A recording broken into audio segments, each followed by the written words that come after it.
Don't move.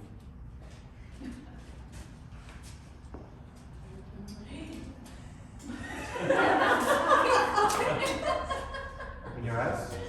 Close your eyes. Okay, where are my hands? Where are my hands? They're behind. They're behind. And you're very close. I'm very close. Yes, I'm not liking it. You're not liking it, okay? What's my weight distribution? Do you know? Yeah, you've got a lot in the front and a little bit in the back, ready to pounce. Okay. Good. Wait, don't keep your eyes closed. Yeah. With your eyes closed, what's the biggest threat? Your hand's behind your back. What can I? Okay, let's look at it from the head up. Can I headbutt you? Yeah. Because you have. All right, don't move. I would be a little bit more telegraphic, okay? All right. What can I do with my hands? Keep your hands closed. You can choke me. Okay. You can hit me with something that you have behind your back. Can I have a weapon? Absolutely. Okay. Can I? Okay. Let's go down to the knees. Can I knee you? I think so, yeah. Can I kick you? Oh, totally, because your back leg is there, yeah. Okay. So let's open the eyes. So now, can I headbutt her? A little bit too far. I'd be maybe too. Can I knee her? Man, I would have to shift my. I would have to shift my weight. What's the biggest threat if Yeah, I'm but talking you to use you? your hands, What's- then you can knee me. But with the biggest threat is, Yeah. if I want to knee you, I still have to grab you, Totally. right? I could do this, but there's nothing in it. But the biggest threat would be me doing this, or me doing this, right? Or coming for the attack. If I didn't have, It's a knife. again, if Yancy's hand just assumed there's a weapon, I could also, if I wanted to just bear hug her and put her on the ground, right?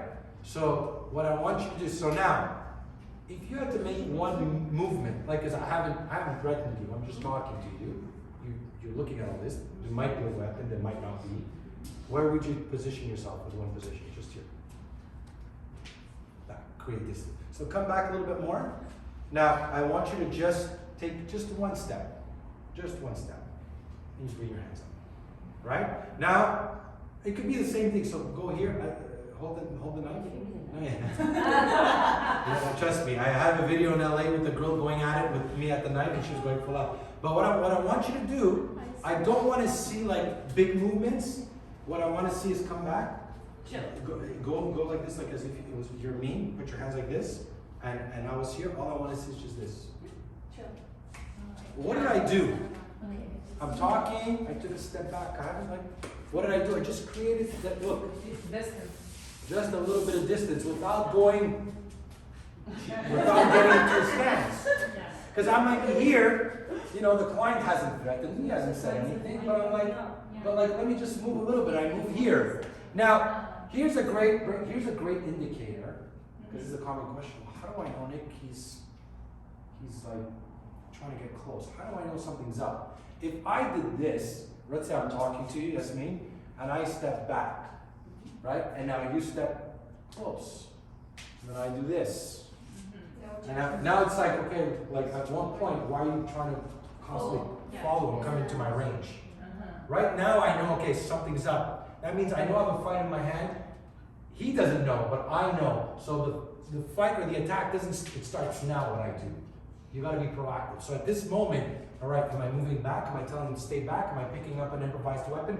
Do I know where my nearest exit is? This is all the difference between you engaging with them and you surviving, right? Because none of you have training, so it's all about evade and escape and how you can get out as quickly as possible.